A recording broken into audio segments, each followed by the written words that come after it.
যদি আপনি জেনা থেকে বেঁচে থাকতে পারেন, আল্লাহ পাক আপনাকে সাক্ষাৎ মৃত্যুর হাত থেকেও বাঁচাতে পারেন।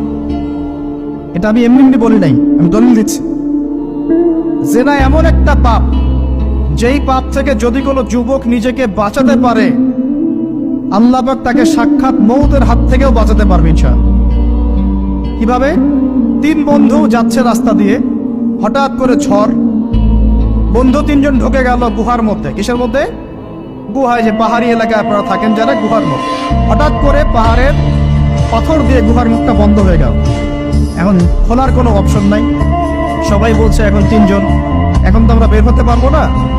সবাই সবার নেক আমলের ওসিলা দিয়ে আল্লাহর কাছে দোয়া কর। কিসের ওসিলা দিয়ে?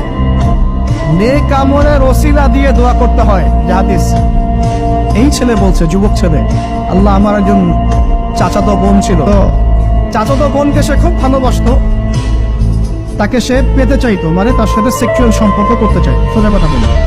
এখন সেই মেয়েকে অনেক প্রস্তাব দেয়, সেই মেয়ে রাজি হয় না। শেষে বলে, যদি আমাকে 1000 বা 100 স্বর্ণ মুদ্রা দিতে পারো, দিনার, তাহলে আমি তোমার সাথে সেক্স করবো, মানে জেনা করবো না। তো সেই ছেলে অনেক কষ্ট করে এই টাকাগুলা বা এই দিনারগুলো অর্জন করে, কামাই করে, দিন রাত পরিশ্রম করে, ঠিক আপনারা যেমন করছে না। তো এরপর সে তার স্বর্ণ মুদ্রা দেয়, দিয়ে বলে যে এখন আমাকে আমার কাজ করতে দাও। তখন সেই মেয়ে রাজি হয়। ঠিক যে মুহূর্তে তারা সেক্সুয়াল সম্পর্কটা করবে, ঠিক ওই মুহূর্তেই এই মেয়ে বলে ওঠে, হে আল্লাহর বান্দা, আল্লাহকে ভয় করো। আমি সারা জীবন আমার সতীত্বকে ধরে রেখেছি, কাউকে দেইনি।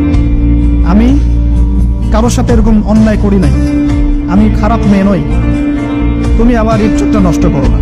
কে বলছে কথা? মেয়ে। ওই অবস্থা থেকে কি একটা ছেলের উঠে আসা সম্ভব? এটা কি এতটাই সহজ? এটা কিন্তু সহজ না। সত্যি কথা বলতে এই বিষয়টা কিন্তু এতটাও সহজ না। যারা অবিবাহিত তারা হয়তো বুঝতে পারবে না, বিবাহিতরা বুঝতে পারছে। তো ওই অবস্থা থেকে সেই টাকাগুলো না নিয়ে সেই স্বর্ণ মুদ্রা মেয়েকে দিয়ে ওখান থেকে সেই ছেলে উঠে আসে আল্লাহর ভয়ে। সে এখন গুহার মধ্যে আটকা পড়েছে, আল্লাহকে বলছে, আল্লাহ, ওই দিন ওই কাজ যদি তোমার সন্তুষ্টির জন্য করে থাকি, আজকে আমাকে মৃত্যুর হাত থেকে বাঁচাও। সমস্ত পাথর তপ করে সরে গেল গুহার মুখ থেকে। এটা কিন্তু কোনো গাল গল্প নয়, এটা বনু ইসরায়েলের ঘটনা, সত্য ঘটনা।